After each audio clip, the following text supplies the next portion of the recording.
What's good, y'all? Blacksmith here, and today we're here to talk about Kraven the Hunter.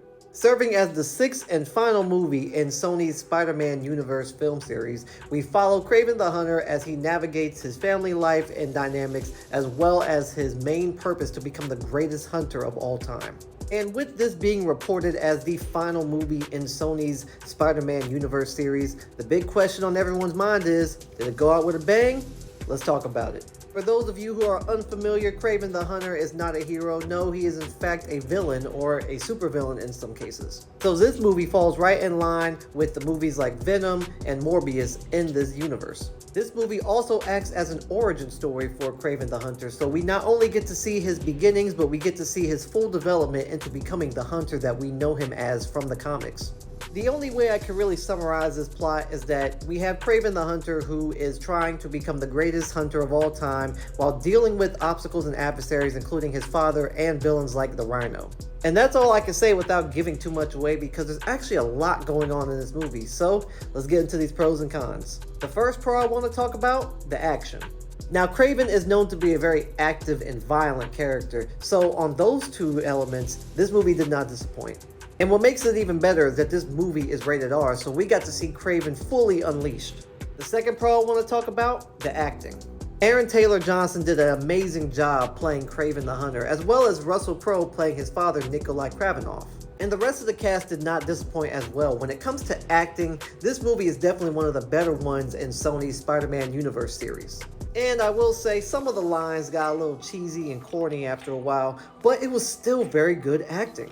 The third pro I want to talk about, the cameos. Without giving too much away, I will say we do get to see a bunch of characters that we've never seen before on screen or even mentioned in other Marvel or Sony superhero movies when it comes to Spider-Man related villains and heroes. It was really cool to see and even sometimes just hear the names of certain characters that we have never seen or heard before.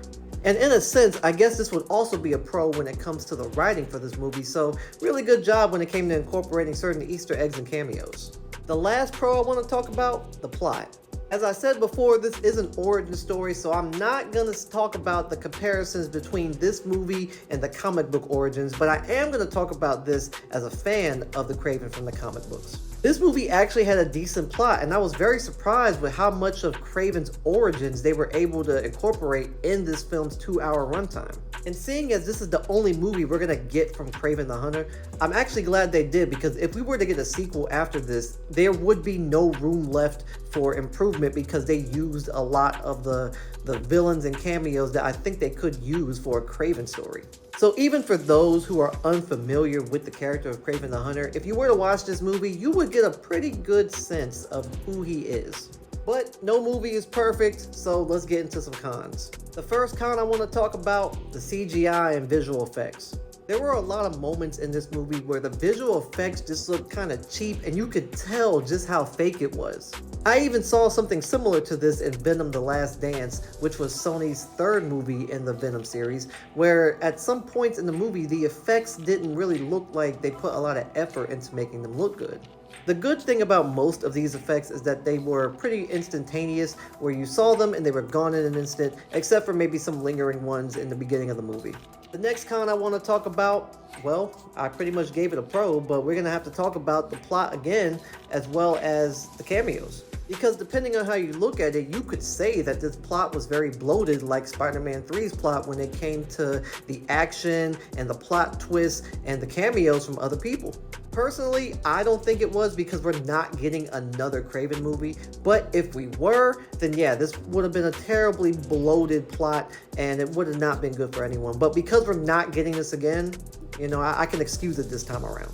All in all, as a fan of Kraven from the comics, I really enjoyed this movie. It was not bad, it was decent, and in my opinion, they really should have started this whole Sony Spider-Man universe movie series with this movie, or at the very least, put it after the first Venom movie. This movie was definitely better than Morbius and Madam Web, which is why I say if they had at least put this movie out after the first Venom movie, they would have had a good blueprint on where to go for the rest of this universe that they were making. And honestly, it's a crying damn shame that they sent this movie out to die like this, because it actually had some promise to it when it came to this character.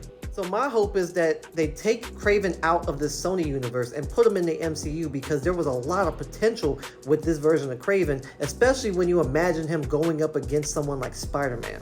So if you're in the mood for a good action movie, or you've seen all the other Sony Spider-Man universe movies and you want to just see how this universe is going to end, I would say give this movie a chance and give it a watch. Thanks for checking out my review. Let me know if you plan on seeing this movie.